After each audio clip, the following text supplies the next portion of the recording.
Le divan de Marc-Olivier Fogiel, enfin en podcast. Ils se sont dévoilés, ils se sont racontés. Le podcast de Marc-Olivier Fogiel, enfin disponible sur toutes les plateformes.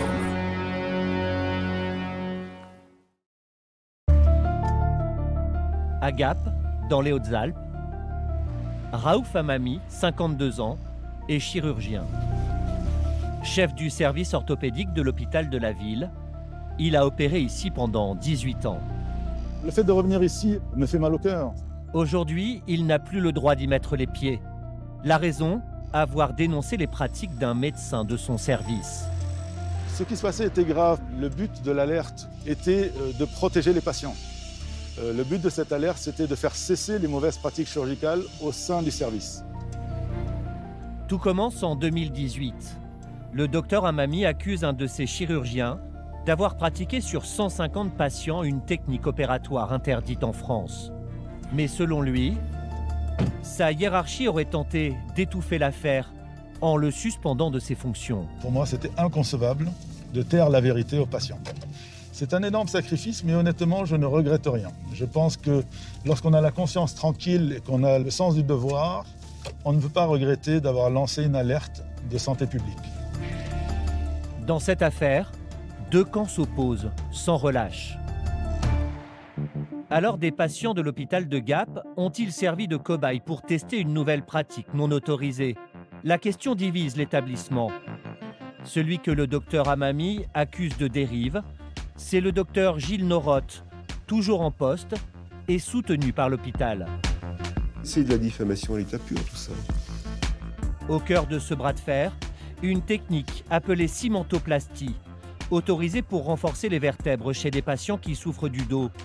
Sauf qu'entre 2015 et 2017, le docteur Noroth a injecté ce ciment médical non pas à l'intérieur des vertèbres, comme c'est la règle, mais entre celles-ci, au niveau des disques, ce qui est interdit en France.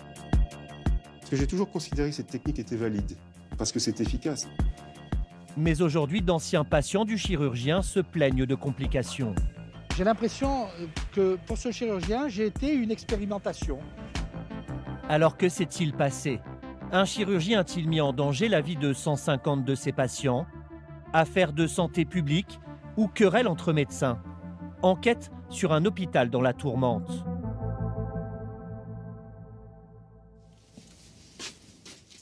Depuis quelques mois, le docteur Hamami multiplie les procédures pour tenter de faire admettre ce qu'il considère être un scandale sanitaire.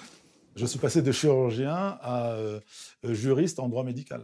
Ce qui se passe actuellement est incroyable. Tout débute lorsqu'il constate que des représentants d'un laboratoire qui fabrique du ciment médical multiplient les rendez-vous avec l'un des médecins de son service.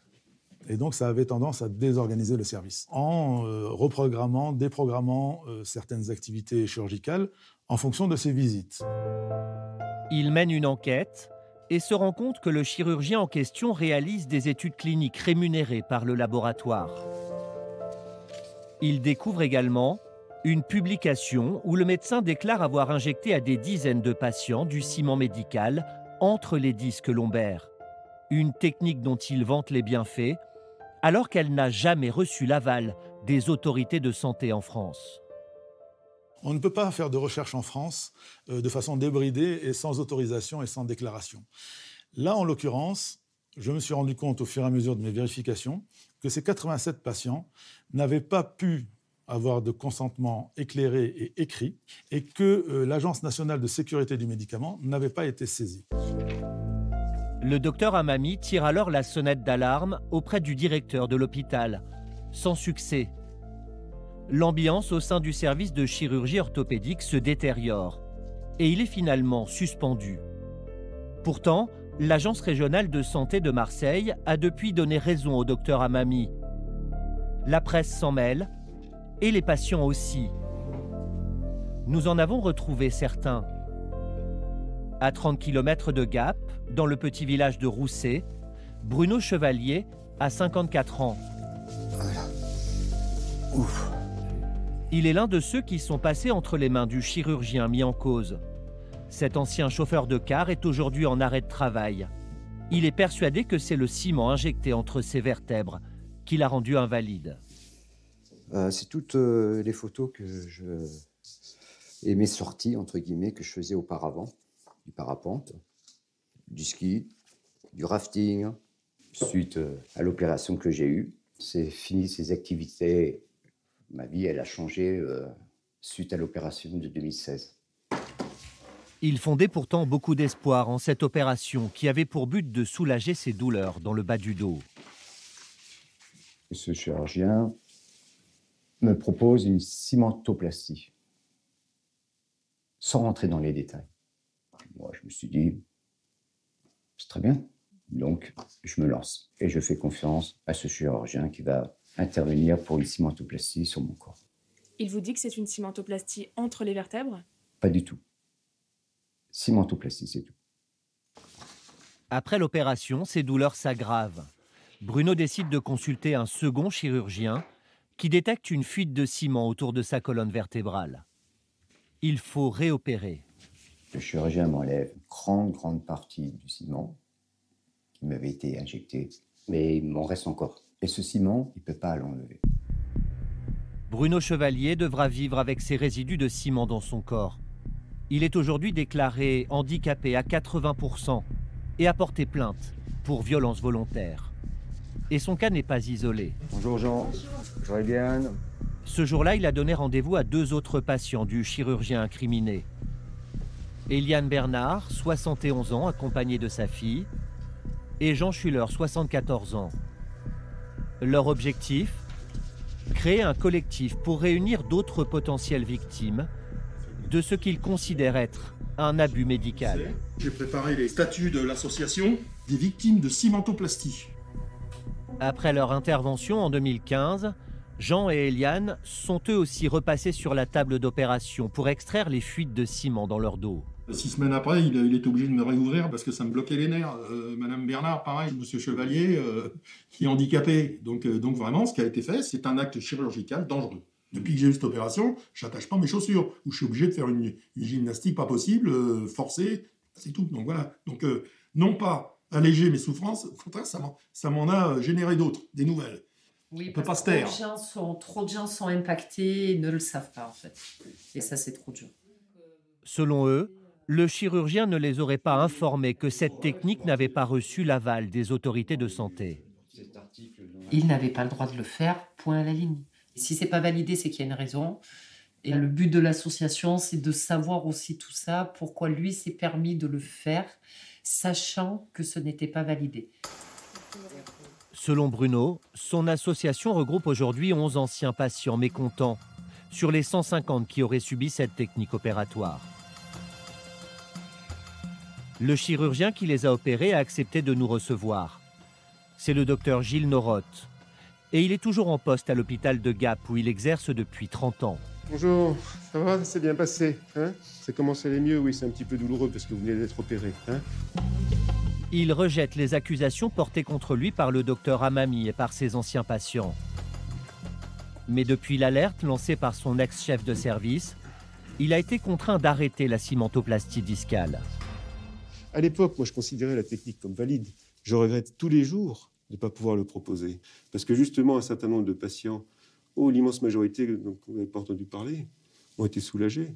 Que des patients soient mécontents, mais il y en a depuis 30 ans, bien sûr que j'ai des patients qui sont mécontents qui n'ont pas le résultat escompté. On vit avec. Je ne dis pas que ça m'amuse, on sait bien, tous les chirurgiens, leurs succès et leurs échecs. Le médecin se dit victime d'une cabale. Il a porté plainte contre le docteur Amami pour dénonciation calomnieuse et harcèlement. Pourquoi il fait ça? Parce qu'il veut alerter les patients, les manipuler pour qu'ils aillent voir monsieur le procureur et porter plainte pour son ego personnel. Ça n'a pas de sens, tout simplement pas de sens. Cette technique, le docteur Norotte l'a découverte en 2012. Elle est autorisée dans plusieurs pays, dont l'Allemagne ou le Japon. Et pour lui, tout chirurgien a le droit d'innover au cours de sa carrière. Il a même un groupe de soutien sur les réseaux sociaux. Et les patients étaient prévenus? Bien sûr qu'ils sont prévenus oralement. On a toujours informé les gens, bien évidemment, du geste. Et on leur dit, il y a une technique qui est récente, qui peut peut-être être intéressante, avec un risque de fuite qui est mineur. Mais s'il affirme avoir été transparent avec ses patients, un témoignage semble le contredire. À 1000 km de là, dans la petite ville d'Oliva, près de Valence en Espagne, Pierre Pérez, 72 ans, a lui aussi été opéré par le docteur Noroth. Viens, Lucky. Si ce retraité de la fonction publique réalise son rêve de vivre au bord de la Méditerranée, il y a tout de même une ombre au tableau, son opération en 2015 qui lui a laissé des séquelles. Et surtout, il affirme ne jamais avoir entendu parler de cimentoplastie jusqu'à son réveil après l'intervention. J'étais parti pour une technique qu'on appelle la technique des cages. Moi, je fais confiance, donc je n'étais pas particulièrement angoissé. Après mon réveil, il est venu me voir, il m'a dit « Bon, l'opération s'est très bien passée. Ah, au fait, je ne vous ai pas fait la technique des cages parce que j'ai estimé que c'était mieux de faire une cimentoplastie. » J'ai dit « Mais c'est quoi ça, une cimentoplastie ?» Alors il m'a dit « Bon, on soude plus ou moins les vertèbres, mais c'est beaucoup plus efficace parce que vous allez retrouver une mobilité, ceci, cela. Allez, viens, on rentre. » Mais comme pour les autres patients que nous avons rencontrés, ces douleurs reviennent. Opéré plusieurs fois depuis, il ne retrouvera jamais sa mobilité d'avant. Ce gars-là, il m'a mis d'un coup, en une opération, il m'a mis 10 ans dans la tête. C'est scandaleux parce qu'il n'a pas le droit de jouer. Je ne me sens plus en sécurité entre les mains d'un médecin ou dans un hôpital. Plus du tout.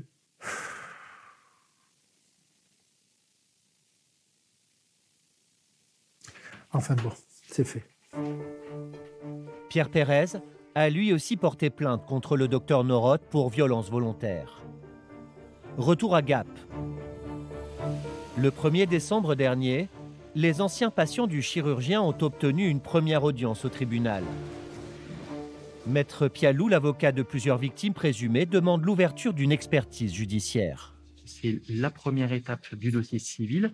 L'affaire prendra de l'ampleur, c'est une certitude, et on se battra tous pour les patients victimes et faire reconnaître si ce geste chirurgical a été bien fondé le jour où il a été réalisé, ou au contraire, s'il a été fait de façon un petit peu hasardeuse par le docteur Noroth. Représenté par Maître Chabert, le docteur Noroth se défend lui de toute violence envers ses patients. On se battra avec les armes légales qui sont les nôtres, en démontrant à chacun des patients qu'ils ont été parfaitement opérés, qu'ils ont fait l'objet d'une chirurgie qui était adaptée à leur pathologie, et on démontrera au plan déontologique et au plan pénal, s'il le faut, que le docteur Noroth a exercé son métier en tout professionnalisme et surtout dans l'intérêt des patients. Le tribunal va ordonner ce jour-là la tenue d'une expertise sur le cas de Bruno Chevalier, le tout premier plaignant. Celle-ci prendra plusieurs mois et devra conclure si le geste médical du docteur Noroth était conforme ou non. Il risque jusqu'à 3 ans d'emprisonnement et 45 000 € d'amende. Les 3 autres patients qui ont porté plainte vont désormais tenter d'obtenir eux aussi une expertise. Découvrez le podcast Des trains pas comme les autres pour voyager loin, très loin des itinéraires balisés avec Philippe Googler. Des trains pas comme les autres, disponible sur toutes les plateformes.